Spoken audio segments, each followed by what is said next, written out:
Как вспоминает депутат Верховного Совета Чечено-Ингушской Республики Личи Умхаев, был момент, когда осетинское руководство, в принципе, согласилось передать ингушам пригородный район, без города Владикавказ.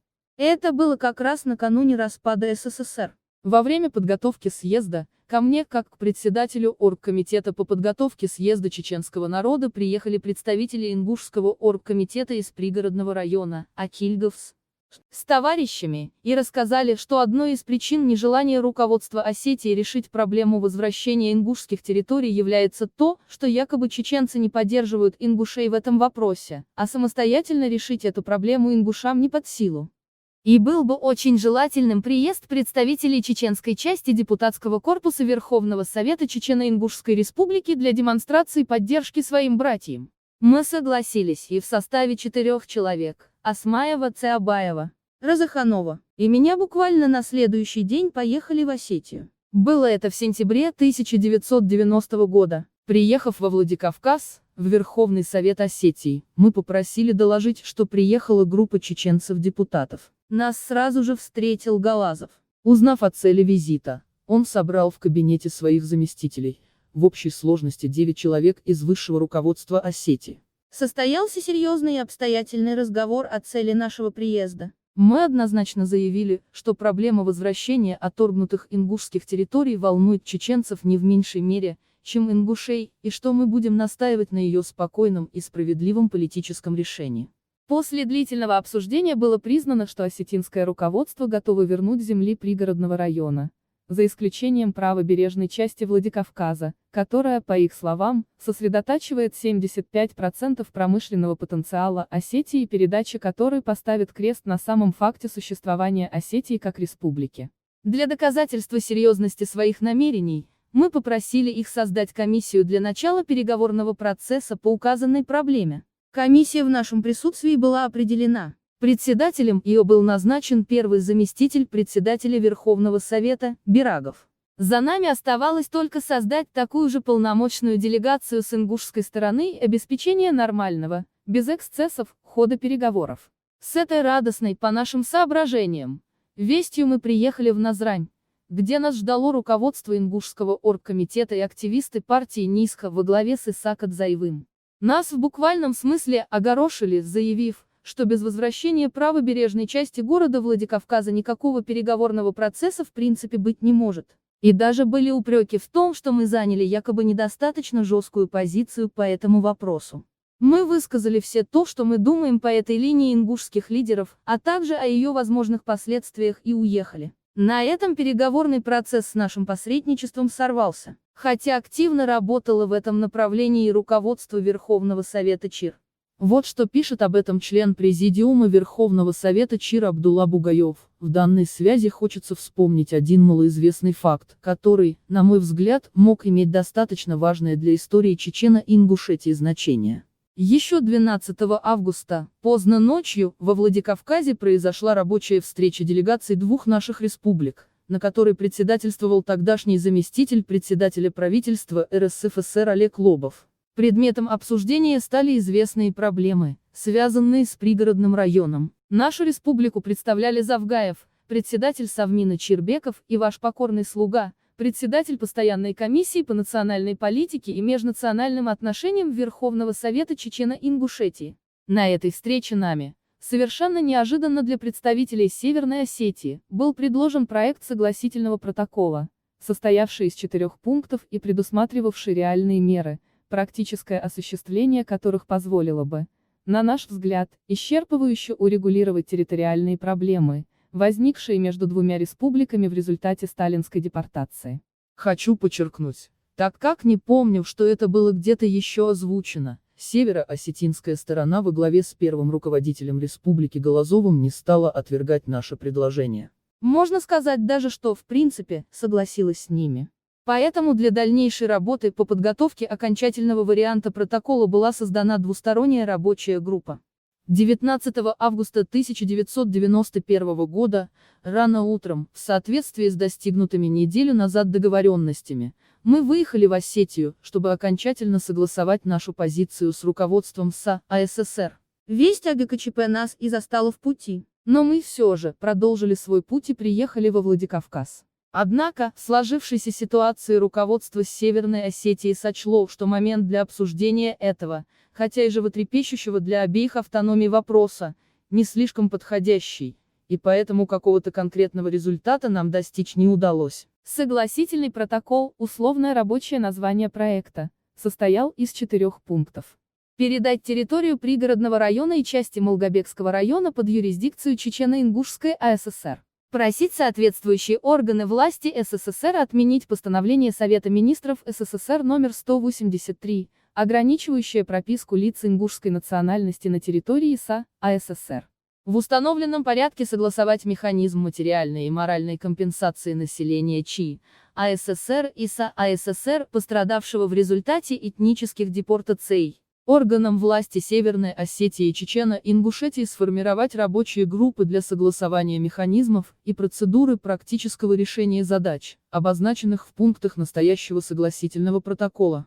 Позже процессы, связанные с ГКЧП и развалом СССР, не дали возможности продолжить работу по решению этой проблемы. Но контакты с осетинской стороной продолжились с приходом к власти в Чеченской республике Джохара Дудаева. Еще в начале 1992 года, когда ингуши стали активно бороться за возвращение Тарской долины, в этот спор стали вмешиваться и чеченцы, требуя от осетин справедливости. От президента Северной Осетии прибыла делегация и договорилась с Дудаевым в течение 5 лет переселить живущих там осетин на другие земли и передать пригородный район Ингушетии. И, что интересно, с осетинской стороны переговоры вел руководитель Северной Осетии Галазов. Но прискакали ингушские патриоты и объявили, что они обойдутся без посредничества чеченцев и свои земли сами отберут у осетин.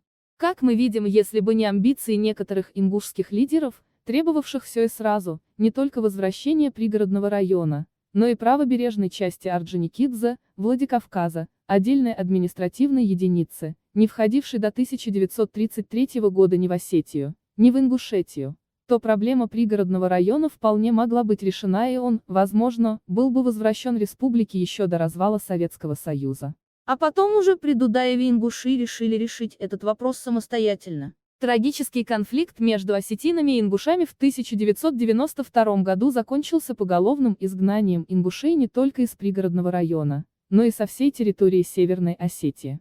Но неистребимо желание отдельных ингушских лидеров и общественных деятелей обвинять во всех своих бедах кого угодно, но только не себя. Вспоминая тяжелые дни осетино-ингушского конфликта, Хамчиев пишет, ингуши хорошо помнят, как в 1992 году ингушских беженцев, бредущих с гор обмороженных, раненых, голодных, чеченцы не пустили в Серноводск, встретив их, вооружившись вилами, лопатами, палками. Что тут сказать? И интересно было бы узнать у Хамчиева, неужели всех этих беженцев из пригородного района не пригрели, не накормили, не приютили еще до Серноводска, когда они в таком плачевном состоянии проходили всю Ингушетию до границы с Чечней? Их что, не приняли в своих же ингушских селах? Или они целенаправленно хотели попасть только в приграничный Серноводск, единственный, вместе со станицей Осиновской, оставшейся от всего Сунжинского района в границах Чеченской республики? На самом деле никаких беженцев, как таковых, стремившихся попасть в Серноводск, не было. О них позаботились еще далеко до Серноводска. Это была чистой воды провокация со стороны Богатыревых и Костаевых, стремившихся, по договоренности с российским руководством, втянуть Чечню в этот конфликт и, тем самым, развязать руки военным для ввода войск на ее территорию. Описывая события 1992 года, Султан Хамчиев забыл сказать, что вслед за ингушскими беженцами брели российские войска. Именно их уже 6 ноября встречало население Серноводска вилами и лопатами, то есть подручными средствами обороны. Да, ингушей не пустили в приграничное с Россией село, их пропустили дальше в столицу республики Грозно и поселили в ее лучшей гостинице «Кавказ», в санаторных корпусах и частных домовладениях, а не в холодных палатках и не за деньги.